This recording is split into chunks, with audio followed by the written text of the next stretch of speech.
Hello, friends! Following the teaching sequence, you've spent a few weeks trying out the form. You've practiced the specifics of each movement, learned important Qigong concepts, and have been developing a daily practice. You have done very well. By building a solid base for your training, you're far more likely to succeed.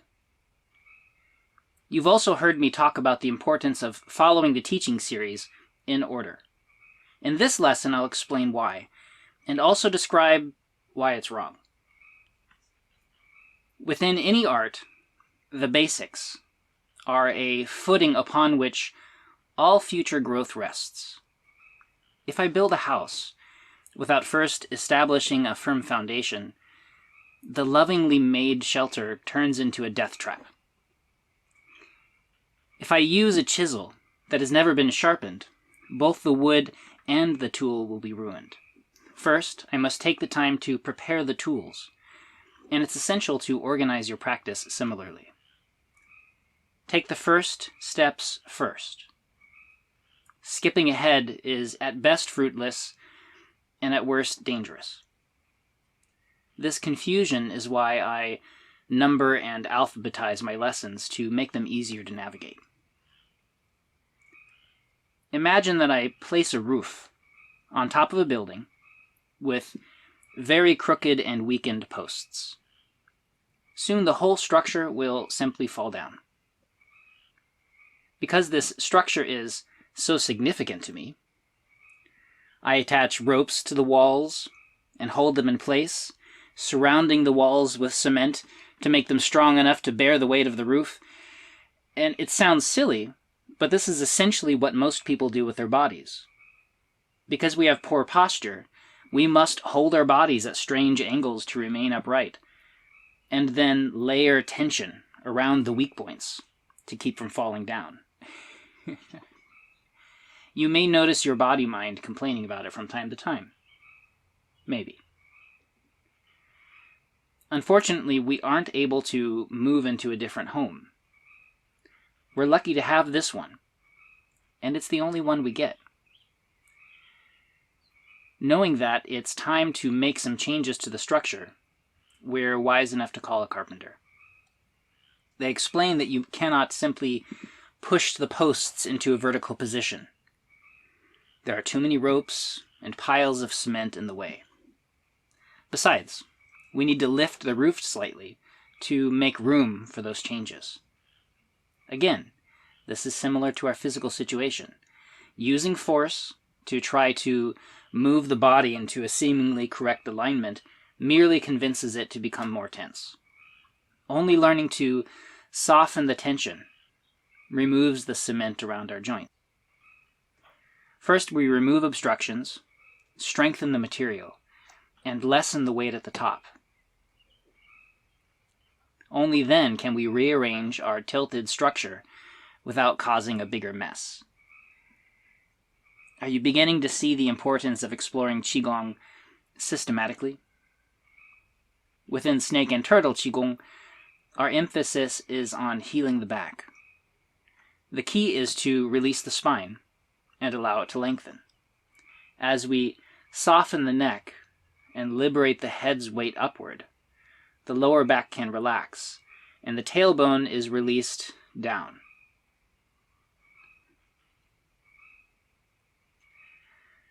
This movement unlocks the spine and allows for a new level of healing.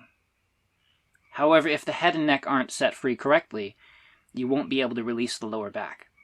They are linked together, like the weight of the roof dragging down the crooked building. So you will first learn how to allow the head to float before relaxing your back. Many other aspects of health only become available as we transform our bodies and our minds. A peaceful heart is vital for health, but can only develop after cultivating internal stillness, which only arrives after learning to let go of the mind. Building strength in our musculature can be great for health, but only after learning how to exercise properly, and only after taking the time to become rested and well-nourished. Trying to do any of those in the wrong order only leads to exhaustion and injury. Hopefully you're convinced of the importance of a safe and strategic approach to practice. It's convenient, for me, to have students that learn terminology and allow me to guide them at the appropriate pace from novice to advanced beginner, and then from competency to proficiency. However, it's also true that humans don't learn and grow linearly. We must be honest with our process and learn to embrace the paradox of organized chaos. I'll explore a few other styles of growth that we must embrace. For several years, I apprenticed with a master of traditional Japanese carpentry. Dale Sensei is a superb example of profound skill and clarity of purpose. A lesson he imparted was the importance of allowing wood's innate nature and hidden qualities to guide its use. For instance, using the natural strengths of a tree as we repair the post. By placing the timber in the orientation that it grew, the inherent stability and resiliency of the tree will make for a much more durable structure. This characteristic is the same within our body-mind. Our intrinsic qualities and capacities revive when we engage appropriately with the world. In this case, these aren't built step by step, but rather are innate qualities unveiled further with each training session. Sometimes healing requires restoring a natural cycle that has been interrupted or become stuck. As a beginner, I occasionally hit my finger with a hammer. Imagine that I clenched my hand to brace against the discomfort. And when my finger stopped hurting, I forgot to let go of that tension. Over time, layer by layer, every injury would add a new kind of clenching. Perhaps even emotional trauma would build up, and I'd develop a phobia about using my hammer.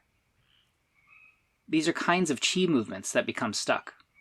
I could undo those knots of tension by learning to listen and to let go with daily practice, and hopefully get better at using my hammer.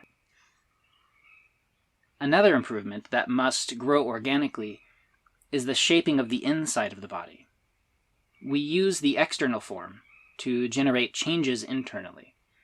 Still, no matter how much we try, we cannot transform safely if we use force. As with everything in this form of Qigong, the correct relationships only develop when we make space for them to occur. We get out of our own way. The most substantial healing will occur through the vital skills of stillness and non-doing. Additionally, avoid chasing after or longing for specific outcomes in your training. This is essential. This mental tension becomes a terrible blockage to your process. Again, employ the skills of non-doing that I'll cover in greater detail. Simply remain effortless during your daily practice, and follow the steps I provide. And try to have a little fun. We mistakenly think of learning as progress along a straight line, and yet it often includes lateral leaps and flashes of intuition that cannot be anticipated or forced. Think back to the last time you abruptly understood a tricky concept. What happened in the moment just before? You must have let go of an old idea, and suddenly there was enough space for a new understanding to arise. One clear method that supports this letting go is meditative stillness. Another valuable way to learn is to step outside of how we think we should act. My favorite method is by imitating animals or water, the snake and the turtle. The human environment usually isn't helpful. We live in a world that forces us to move inorganically in straight lines and right angles. Playfully pretending to be different may allow new insights or healing to emerge. Similarly, sudden growth may occur when studying with a master in a form known as transmission. By carefully following and imitating their technique, aspects of their skill will occasionally arise within you. Zhicheng Shifu says these abilities are not so much taught as caught. As you can see, even the learning and healing that occurs spontaneously requires regular and specific practice. However, in reality, every part of a house is needed to make a home. A hammer is not useful when it's missing a section or a hand to wield it. Which part of a hose can you plug and still spray water? Sometimes you need to work on the entire process at once to make progress. The goal is to heal and enhance all of your body-mind. Your whole system must participate in the process, no matter what distinct elements you cultivate. I can only teach you a small lesson about hammering in each video, but you must always remember to keep your eye on the nail. Finally, I saved my favorite method of learning for the end. Sometimes the only sensible step is waiting and deepening. In chapter 53 of the wisdom book I Ching, there is a beautiful metaphor for this phase. Imagine a tree growing upon the peak of a craggy mountain. The wind howls through its branches, barely growing as time passes. The hidden truth is that the growth is happening quietly underground. It sinks deep roots and patiently perseveres. While the wind blows, the tree remains tranquil and still. The wisdom of nature allows its growth to take the proper course without haste or hesitation. Over time, the tree grows tall, changing the entire landscape. Sometimes you merely need to wait patiently for the internal development to extend deep roots before it transforms your life. What's the next step? Currently, I am enjoying a long training retreat with Master Zhicheng, emphasizing a beneficial intermediate skill called Danxian rotation. I am amazed and inspired by his capacity to teach. He is guiding the technique in the moment, but has also been setting signposts and removing obstacles since the beginning. He has shown me the importance of doing better than simply teaching one skill after another. Instead, Shifu teaches everything as though guiding you far past each particular step. I recognize corrections he offered me years ago to prepare me for this and other steps in the future. As with form movements, the energy does not travel to the specific points, but instead goes through them without inhibition. I hope to become that skilled, and will try my best to include such forethought into this teaching sequence. In the following lessons, I will explore what it means to quiet the mind. This practice will be the most important and life-changing for many of you. Be patient and train with care. And your homework? In the previous lesson, you took the time to uncover some of your deeper values and meaningful goals for this practice. What will that look and feel like in your life? For instance, if relieving your back pain is your goal, how will you know when you have achieved that objective? Like my friend in the clinic, do you want to become more mobile to enjoy time with your family? How will that look? How will it feel? Where in your body will you feel it? Be specific. How will you know when you have achieved that particular goal? What markers can you set for yourself to know when you're making progress? When you can walk for 5 minutes comfortably? 10 minutes? An hour? What does this look like for you? How will you reward your progress along the way? It's important. Base your answers on the specific goals and values you worked out last time. If you need help, please write down your questions and comments in the section below. Let the community collaborate to sort out your plans and markers for success. Social support is another way that we grow and learn.